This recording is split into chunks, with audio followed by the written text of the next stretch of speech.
బులెటిన్లో breaking news చూస్తున్నాం. తెలుగులోని ఓ ప్రధాన మీడియా సంస్థపై తెలంగాణ ఐఏఎస్ అధికారుల సంఘం సీరియస్ అయింది. మంత్రికి ఓ మహిళా ఐఏఎస్ అధికారికి మధ్య ప్రేమాయణం అంటూ ఓ వార్తను ప్రచురించారు. సదరు వార్తపై ఐఏఎస్ అధికారుల సంఘం సీరియస్ అయింది. సదరు మహిళా అధికారికి మంత్రి ప్రత్యేక పోస్టింగ్లు ఇప్పించాడని చేస్తున్న ప్రచారం అవాస్తవమని లేఖలో పేర్కొన్నారు. ఆ కథనం వల్ల సదరు ఐఏఎస్ అధికారి పరువు ప్రతిష్టలకు భంగం కలిగించడం సరికాదని మండిపడ్డారు. ఇలాంటి నైతికత లేని జర్నలిజం సివిల్ సర్వీస్ అధికారులకు సమాజానికి చెడ్డ పేరు తెస్తుందని ఆగ్రహం వ్యక్తం చేశారు. వెంటనే ప్రచురించిన కథనాన్ని తొలగించి సదరు మీడియా సంస్థ చైర్మన్ బహిరంగ క్షమాపణలు చెప్పాలని డిమాండ్ చేశారు. మరోవైపు ఐపీఎస్ అధికారుల సంఘం సైతం ఈ అంశాన్ని ఖండించింది. వెంటనే క్షమాపణలు చెప్పాలని డిమాండ్ చేశారు. వార్త ప్రచురించిన వారిపై కఠిన చర్యలు తీసుకోవాలని డిమాండ్ చేస్తున్నారు. ఇదే అంశానికి సంబంధించి మరింత సమాచారం మా ఇన్పుట్ ఎడిటర్ రాములు ఫోన్లలో సిద్ధంగా ఉన్నారు. రాములు, చెప్పండి.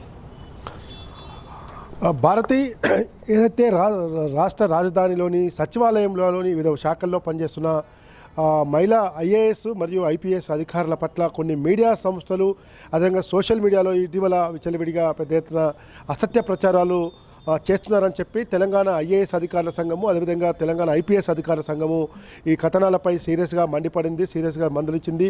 ఎట్టి పరిస్థితుల్లో కూడా ఇలాంటి ప్రచారాలను ఎవరు కూడా ఉపేక్షించరు. కాబట్టి వాస్తవాలు తెలుసుకొని ప్రచారాలు చేయాలి తప్ప మీడియా సంస్థలకు స్వేచ్ఛ ఉంది కదని చెప్పి సోషల్ మీడియాలో కానీ మీడియా సంస్థల్లో కానీ ఏది పడితే అది కథనాలు సృష్టించి బయటికి ప్రజల్లోకి విస్తృతంగా ప్రచారం చేయడం ఇది అధికారులను కించపరచడమే. ముఖ్యంగా మహిళా అధికారులను ఇలాంటి కించపరిచే విధంగా వ్యాఖ్యలు చేయడం సరికాదు. వెంటనే మా ప్రధాన మీడియా సంస్థలు ఏదైతే వార్తలు ప్రచురించాయో ప్రచురించిన వార్తలను తొలగించి ప్రజల్లో బేషరతుగా క్షమాపణ చెప్పాలని చెప్పి తెలంగాణ ఐపీఎస్ అధికారుల సంఘం ప్రభుత్వ చీఫ్ సెక్రటరీ రామకృష్ణరావుతో పాటు అదేవిధంగా ఐటీ ప్రిన్సిపల్ సెక్రటరీగా పనిచేసి ఇప్పుడు ప్రత్యేక కార్యదర్శిగా పనిచేస్తున్న జయేష్ రంజన్ల పేరుతో ఒక నోటు విడుదల చేయడం జరిగింది రాత్రి. తాజాగా డీజీపీ ఐపీఎస్ అధికార సంఘంగా ఉన్న డీజీపీ శివధర్ రెడ్డి పేరుతో కూడా ఒక నోటు విడుదల చేయడం జరిగింది. ఇద్దరు కూడా ఐపీఎస్ అధికారుల సంఘం అటు ఐఏఎస్ అధికార సంఘం కూడా ఇటీవల వరుసగా వస్తున్న వార్తా కథనాలపై లేనిపోని అబద్ధాలు చెప్పి ప్రజల్లో ఒక ఐఏఎస్ అధికారుల పట్ల ఒక వ్యతిరేక భావం కల్పించే విధంగా చెడు ప్రభావం కలిగించే విధంగా ఇట్లాంటి వార్తా కథనాలు ప్రచురించడం సరికాదు.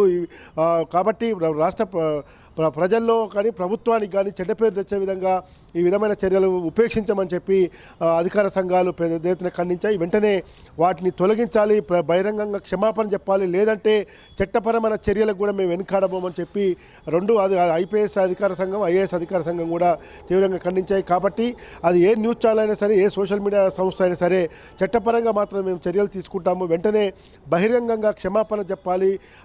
వార్తా కథనాలను కూడా మొత్తం కూడా యూట్యూబ్లో ఎక్కడ కూడా ఏదైతే ఛానల్ ఇలాంటివి ప్రచురించారో ఇప్పుడు యాజమాన్యం ఈ నోటీస్ ఇచ్చిన తర్వాత ఏమన్నా స్పందించిందా?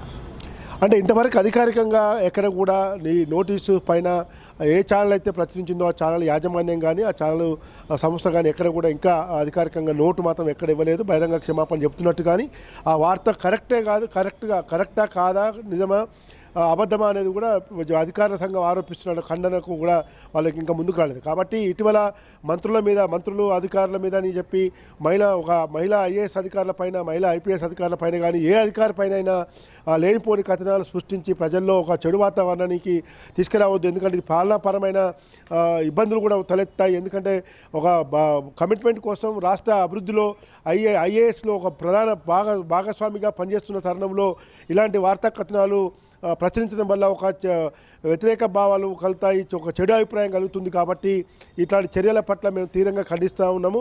ఎట్టి పరిస్థితుల్లో కూడా చట్టపరమైన చర్యలకు వెనుకాడదు లేదని చెప్పి వాళ్ళు స్పష్టం చేస్తున్నారు. భారతి.